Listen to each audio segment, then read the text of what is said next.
তার মানে হচ্ছে আপনার এলাকার যত রাস্তাঘাট আছে মূলত তিনটা কর্তৃপক্ষ এই রাস্তাঘাটগুলো করে। একটা হচ্ছে রোডস অ্যান্ড হাইওয়ে, একটা হচ্ছে এলজিইডি, একটা হচ্ছে পিআইও। পিআইও বেসিক্যালি হচ্ছে প্রজেক্ট ইমপ্লিমেন্টেশন অফিসার, হচ্ছে একদম যেখানে রাস্তা নাই, নতুন করে রাস্তা করতে হবে, টিআর কাবিখার মাধ্যমে নতুন করে রাস্তা করে এখান দিয়ে মানুষ অনেকদিন হাঁটে, ওই রাস্তাগুলো যখন আইডিভুক্ত হয় তখন সেটা এলজিইডিতে যায়। যাওয়ার পরে আর আমাদের দেবিদ্বার রোডস অ্যান্ড হাইওয়ে রাস্তা হচ্ছে টোটাল তিনটা। একটা রাস্তা হচ্ছে দেবিদ্বার থেকে চান্দিনার যে রাস্তাটা 13.5 কিলোমিটার রাস্তা, ইনশাল্লাহ এবার ঈদে এই পুরো রাস্তাটা হচ্ছে আমাদের এক লেন সম্পূর্ণ হবে, এবং আমি ইনশাল্লাহ দেবিদ্বারে এই রাস্তাটা যেন ডাবল লেন হয় সেটার প্রচেষ্টা অব্যাহত রাখবো।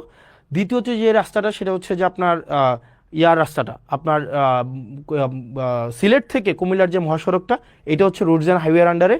আর 3 নম্বরের রাস্তা যেটা হচ্ছে আপনার মাধাইয়া থেকে একদম পুরো হচ্ছে বরাট হয়ে যে রাস্তাটা, এটা হচ্ছে রোডস অ্যান্ড হাইওয়ের রাস্তা। এই তিনটাই হচ্ছে দেবিদ্বারের রোডস অ্যান্ড হাইওয়ের রাস্তা। আর বাকি যত রাস্তা আছে সেটা হচ্ছে এলজিইডি অথবা হচ্ছে প্রজেক্ট ইমপ্লিমেন্টেশন অফিসারের আন্ডারে। এবার চলেন